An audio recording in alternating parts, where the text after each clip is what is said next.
I just wanted to offer some of my first impressions of Armored Core 6. So, when I heard about this game, I was kind of on the fence, but I saw some gameplay, I saw the trailer, and I went, you know what, this looks pretty cool actually. I suck at FromSoft games, but I do enjoy them.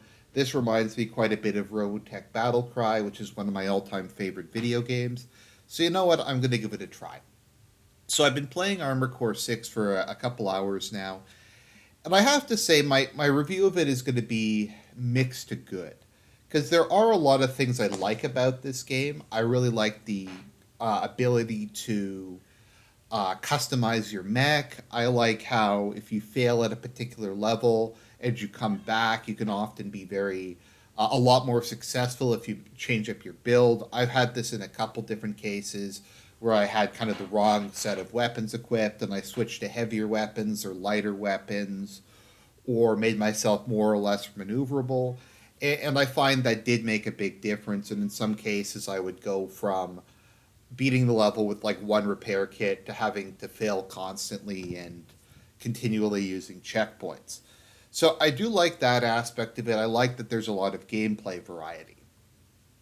The difficulty in this game is some of the most schizophrenic I've ever seen. It ranges from levels that are almost like a joke that you just basically can run through with no strategy and enemies die in one hit to stuff that's just like is brutal. The boss fights in this game, I of any FromSoft game I've played, and I play Demon Souls, all three Dark Souls games, and Elden Ring, are the biggest difficulty spike I think I've ever seen in a FromSoft game. The in my opinion at least, it's like going from the Undead Asylum or the Undead Burg to like fight Dark Eater Midir for some of the boss fights. The boss of the tutorial is one of the worst designed bosses I've ever seen because it's this like flying helicopter thing that goes around an arena, but the arena is has giant invisible walls, and you're fighting a long ranged opponent, and you're supposed to use your melee. So it's entirely RNG dependent because the boss will often just sit outside of the invisible wall and just fire homing missiles at you until you die. Um, but sometimes it will not do that and it'll stay in the arena, and then it's super easy because like I died I think 6 or 7 times in a row on it, and then it didn't run away from me because I got lucky with RNG and I just killed it without even using repair kit. This is offset a bit by using checkpoints. I honestly just wouldn't play this game if there was no checkpoints because the bosses are such a massive difficulty spike. I'm gonna admit, full out, I cheated to get through the second boss. I died about 10 times, and I just got so frustrated. I'm like, I'd like to see the rest of the game. I'm not gonna be able to get through this. There's no summon feature or any kind of way to get around it. Of course, there's no difficulty setting, but the Juggernaut was just such a bullshit boss. Partially because you get an ally for half of it, and then your ally leaves halfway through and it gets exponentially harder. And I'm stuck on like the third boss now, or I guess the fourth boss. The third boss I actually didn't think was that bad. The giant like tank mech walker thing you have to take down. My issue with that though is some of these levels I find aren't the best designed, at least not in the early game when you don't have access to multiple parts. Because there's some levels where you need to fly a lot, and if you didn't take the quadrupedal, it's kind of annoying. And in some levels in this game, I've died more from fall damage than from being shot at by enemies, just because you run out of boost fairly easily in parts, and you fall to your death. Now you don't die immediately when you fall, but you take a lot of damage. And as you only have 3 repair kits per level, and they don't even fully heal you, it's a massive drawback. I'm currently stuck on Sulla. I died like I think 5 or 6 times in a row. Something that's kind of annoying is if you die part of a way through a level, you can't modify your armor core.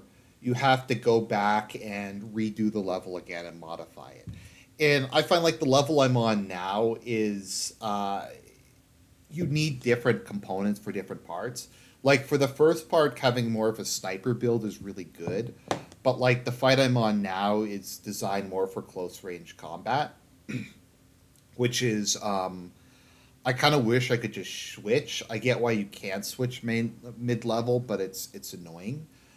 Um, Once again, I might just try this boss a couple more times and then skip him because I don't feel the need to like spend hours on one boss to just to prove myself. I didn't have this problem, like I said in the FromSoft games, where it was like I would face a boss like 5 or 6 times and not even get them down to a quarter of their health. It would be like I got them down to like 40% of their health and then I die and then I progressively get better. For some of these, I just, it goes nowhere. The amount of damage you take is also very random. Like it'll go from doing virtually no damage to one shotting you, and it's very hard to tell. I'm not sure if there's some vulnerable or critical hit system or something like that. It's kind of weird. The other thing I'm going to talk about is the controls. The controls are very much a mixed bag. They alternate between being really smooth and being really good to being horribly janky. I find particularly if you're doing like close range combat, the issue is just there's so many buttons you have to push at the same time. Like I'm playing using a 360 controller, and maybe you're not supposed to do that. But if you're trying to like fight somebody in close range, you have to use the right your right hand weapon, your left hand weapon, your shoulder weapons, your dodge, and your moving with both control sticks all at the same time. And I just don't really have the coordination to do it. It's just kind of awkward. Like something that's kind of annoying is if you have a shield, you have to hold your shield button down, and it's kind of awkward to have hold the left bumper down, while at the same time like maneuvering and then also using like multiple keys on the other. I don't know. I just don't find I had this problem with Dark Souls.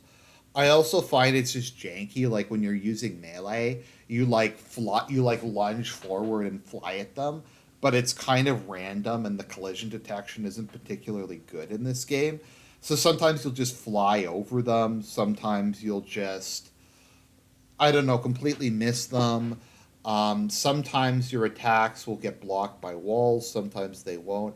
It's not the worst collision detection I've ever seen, but in a game that's so heavily based on maneuvering, I just don't think it's. I just. Maybe it's just me. I don't find it especially good. It's not quite Dark Souls 1 bad, but it's worse than I think the later games like 3 and Elden Ring. So it is a mixed bag to me, and I wasn't expecting this to be the same as Elden Ring or Dark Souls, other than just the difficulty. I do think that the difficulty spikes when you're facing bosses are kind of, and maybe people will say, well, that's what the other Armor Core games were like, so it's good because the previous games had the same shitty aspect to it, so we just have to do the exact same thing every game. I don't know. I just don't like that. I'm okay with the difficulty spike. Generally speaking, I don't find in the Souls games the difficulty spikes were that severe compared to this. Uh, they, with the possible exception of two, but in two, a lot of that was just because of how long the boss runs were. Like I would say in two, Sir Alone and the Fume Knight were pretty big boss spikes, difficulty spikes, but those were like DLC endgame bosses that weren't necessary to even beat the main game, so I didn't really mind that as much. Also, there was ways to cheese it. I just for the bosses in this game, they don't feel fun. They just feel like kind of a massive chore that like one shot you, and there's some like mysterious thing you have to do, like one weapon that's super against them. I'm gonna say overall the game's pretty good. As always, I just say if you're not having fun just beating your head against the wall, just get Wiimote or something and skip a boss. I might just skip Solid, to be honest. I'm not having fun with it. I've only skipped one level, to be honest. I skipped the Juggernaut after dying like 10 times in a row, just because I just don't want to spend 3 hours on one boss. So it's a pretty good game. Um, I'd recommend it. I think it needs some balance patching. The difficulty is weird because I'd say overall the difficulty is significantly lower than the Souls games. Like it's the average missions I think are pretty fair and not too hard, but the bosses are just insane. Like I said, they might be the hardest bosses in just about any game I've ever played. Um, so those are my thoughts on the matter. God bless. If you want to try the game out, try it out. If not, yeah.